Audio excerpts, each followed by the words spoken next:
This happened, and we're studying this theory. You know, we're studying the spiral of silence. And so I saw that work out at my workplace, where people are afraid to talk about this because they don't feel, you know, so make that connection, describe the situation, and apply the language of the theory to that situation.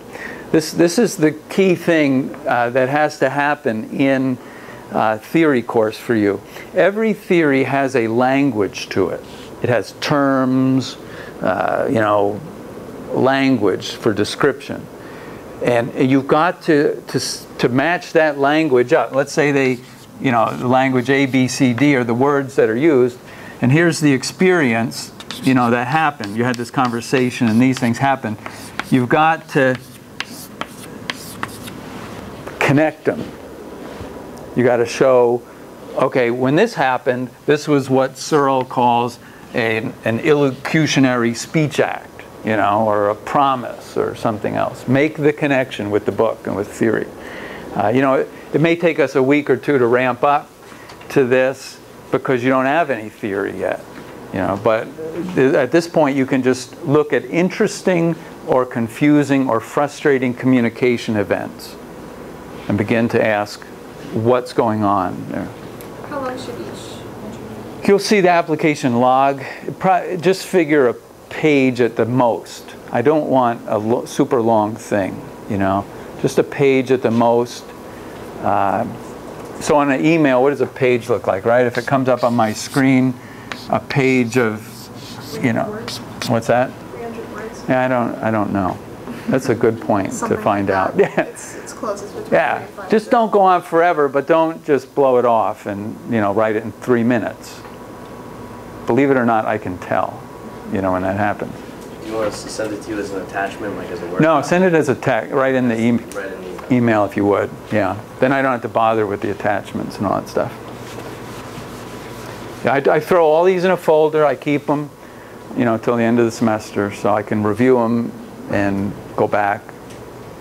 Is this something that we should have personal experience with, or just an event that we observe, or could it be an event in the news? Yeah, it could be either. It could be any, right. See, some of you are different. Some of you are org-comm students, and so you might want to be looking for things going on in the workplace.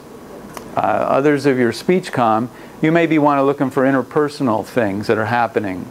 Others of your PR, you may be looking at news articles or if you have connections to the field, things that you see going on. But anybody can do. We all week long deal with interpersonal comm. You know, things that are confusing, things that are difficult, and we can always write about them. Is the first one due this week? Yeah, I'd like one in. Yeah, I want to get one in. So just write about, and this one can be about the communication issues you see that are of interest to you. I'd like to understand what's going on here, and then talk about that a little bit. Because we were supposed to bring something in for today, correct? Yeah, if you got the email. Half of you didn't get the email though, so. Wait, what did you want us to write about? Blackboard.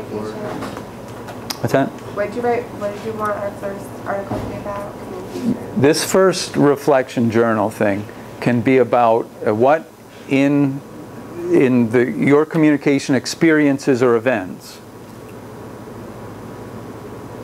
you find to be significant, difficult, or confusing. So like I said, I had this conversation with my roommate. It went really badly, you know, and I don't understand what happened. So you can describe that. You can write about what was confusing to you in that. The point is to get your brain wrestling with communication issues. You know, trying to figure out, instead of just going past it, you stop and you analyze it. You break it apart. So it doesn't have to be something to do with the book, though. Because I haven't done the book yet. Yeah. So some of you, we're going to have no. This one doesn't have to be about the book. We'll get you into some theory right away. Next week, you'll have read 2 chapters. You'll read The Spiral of Silence, and you'll read structuration theory about how the rules change in organizations. So that'll give us stuff to work with.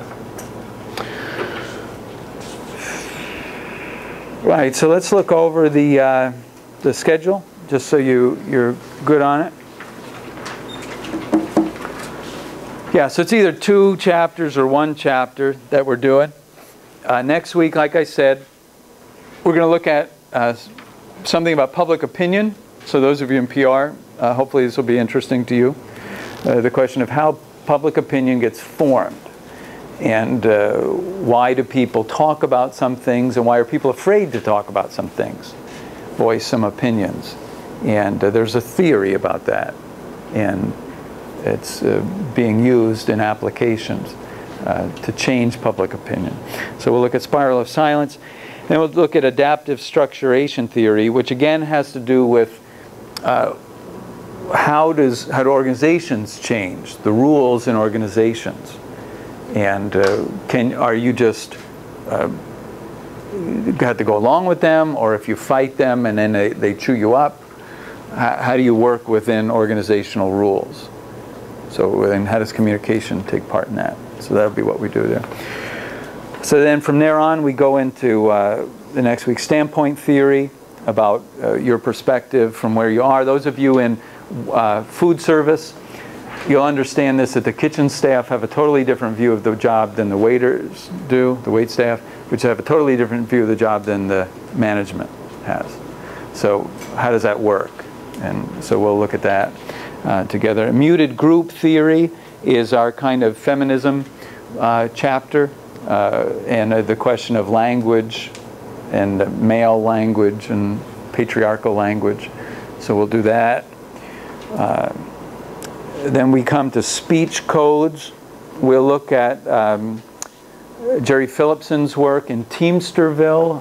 Is anyone familiar with the Teamsterville research? About how people talk in different parts of the country. And different socioeconomic groups have different languages and rules about how they talk. So we'll talk about those groups and speech codes, and can you code switch? This is a problem with age. You know that you talk to your friends a certain way according to certain rules, but then when you go to your boss or you go to a person of another age generation, you have to code switch. You have to begin to speak to them not the way you talk to your friends, but the way they are used to communicating. So if you're effective at code switching, you have more power to be effective communicator in different settings. So we'll look at speech codes and cultural studies, which is very similar. I've tried to group these chapters around some theme. So I guess the theme for that week is cultures and the way that works. And we'll look at cultural studies, the way people have beliefs, attitudes, and values that shape what goes on. Then in October we hit rhetoric, which it goes back to Aristotle. How many have you taken fundamentals? Yeah, you take Aristotle, logos, pathos, ethos. We'll look at Aristotle's views on public address, community deliberation. This is actually my doctorate is in rhetorical studies.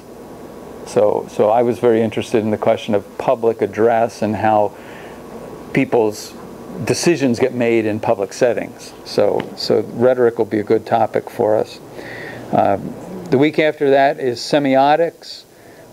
This is images and pictures. So if you want to start now to gather some ads, or those of you in public relations, if you have like a public relations release that is visual, that has some kind of icons or logos or charts or diagrams, this is our visual week, where we talk about visual communication and visual symbols and what's going on with that. So magazine analysis, that's where these kinds of things take place. Dramatism and narrative paradigm. This is Burke. Is anybody familiar with Edward Burke? Right, we've done Burke in some other classes. You've done Burke? Psychology, I think. Yes. I didn't really like it, so I don't remember. Well, anyway, Burke will take us through looking at life as a theater with drama, you know, a dramatic way to look at life, the world. and do analysis of act and agent and scene. And it's a way to take news stories apart. We did this last semester. Was anyone with me when we did the news stories from... What we did was we compared... You go on Google News, and you look at the same story from a European view, an American view, and a Middle Eastern view. You were with us when we did that? Yeah. And so what you find is that they all write the story significantly differently. There are different things that are highlighted, different things that come first, different things that get emphasis. One of the things we noted in the Middle Eastern news articles, that always place was incredibly significant. But in the American European ones, it was the players, the people. And so there's something for us to learn about that, about how different communication works. So we'll do dramatism and narrative paradigm. Walter Fisher from USC, where my daughter went to school, that we're all living out stories. You know, we all have a story to tell, and that controls and shapes how we live our lives. And so narrative paradigm is really interesting. And those of you in PR will understand that people tell stories about companies. And part of your PR job is to change the stories that people tell. So a narrative paradigm is very useful. October 30th, we'll do cybernetics, which is systems theory. This is a whole different way to look at communication studies. Anybody familiar with Peter Senge, The Fifth Discipline? No? Well, you'll learn some stuff then about organizational structuring, communication in organizations, and the fact that even in a one-on-one conversation, how many people are present in a two-person conversation? You normally think of two, but actually you've got parents present, you've got friends present, you've got the whole system is present in that conversation. So it's never really just two people. It's all the connections they have. So we'll talk about systems approaches, cybernetic approaches. Then we'll go to sociocultural symbolic interactionism and coordinated management of meaning. This is the idea that we create who we are through our communication, and we create our social worlds through communication. So coordinated management of meaning comes from Barnett Pierce, who is a consultant who goes around and works with communities that are experiencing fights over racial issues, over moral issues, and he tries to help communities work out their differences. So it's a very practical approach to theory there in terms of creating new social worlds that people like to live in. Critical theory we'll come to then is your kind of Marxist approach. Anybody studied critical theory, Marxism before? The idea that it's all about money and power. Yeah, so we'll look at that. We'll look at who benefits from communication, whose interest is communication in, who gets silenced, who has power, who doesn't have power. A lot of things like that. And then cultivation theory. This is our media day. Then into November 20th, cultivation theory, agenda setting theory. What does the news do to people? What does television do to people? What do blogs do to people?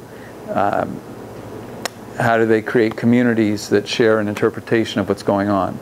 So that'll be our media kind of thing. We'll look a lot at media theories that time. So a lot of different things we're going to look at. They're all interesting if you get into them a little bit. A lot to talk about. So why did I go through that all? Because some of you are going to want to work ahead. So you're going to all find a thing of interest for you to work on. Now if media is what you're interested in, I don't want you to wait till November 20th to start thinking about it. I want you to start working ahead.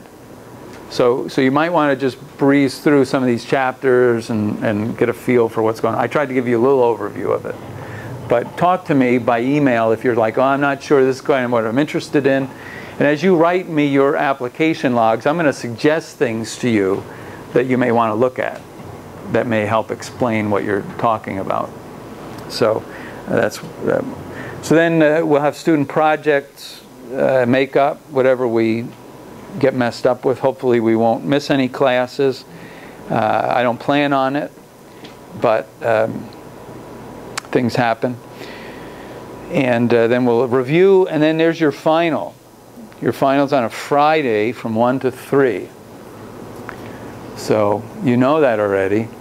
So at the last class, don't tell me, I can't come then because I'm working. You know now. So figure it out if you can, and get that time set aside, because that's the time the university set for finals. These projects, November 27th through December 11th, are the reality consulting? Yeah, it would be the reality consulting things. And each of you has to talk about 2 articles somewhere along the line too. So we'll see. We're going to try to, I'm hoping that as we get ramped up and into this, that when your interest hits the day, that you'll speak about your article on that day. That's going to be hard to do because it's going to take you some time to get into it. But that's my hope. We'll see how it goes. All right, so that's a lot of stuff, isn't it? Talked a lot about stuff. So any questions? We're going to take a break for a little bit, then we'll come back and I'll do more stuff. So those are the days, the 27th through the 11th, that we're presenting. Right. Basically. You'll have had to presented them to the professional organizations before that, so that you can get the feedback. And we'll get more information about. Yeah. Well, on the back, yeah, the other thing I didn't say is on the way back of the syllabus is a sample letter for you to use with whoever you're going to work with. Say, dear so-and-so, I'm a student at Montclair State University. And then I've suggested some topics at the bottom that just to spark off ideas for, I'd rather you don't use these if you can think of something better, but use these if you can't think of anything better. So you can say to them, managerial communication, talking with employees, gossip and rumors, narratives that damage. Some organizations deal with rumors and gossip that just destroy the ability of people to function together. So how do you change the stories that go around in an organization? So there's theories about that. Team conflict is a big popular one. How many of you have been in work teams here? Right? I hate teams. I teach group process, and I think you should take the course in group process before you get into groups, but we don't do it that way because the teams just don't work well. But you're going to do a small team here, and I'm going to coach you through it a little bit. But so the organizations are always interested in how do I get my teams to work together better, and there's a lot of theories about that. Okay, so that's more information about that project. But I'll tell you more as we go through. I'm just curious, when we do a group project, are we graded individually or? Good question. No, that's a group project. So it's a group grade, yeah. You have enough individual assessment through this. Okay, so hey, we have a 2.5-hour thing, so it's a long time, right? So let's take a break, 15 minutes. Okay, I'll be back here in 15 minutes. So that'll be 3:35.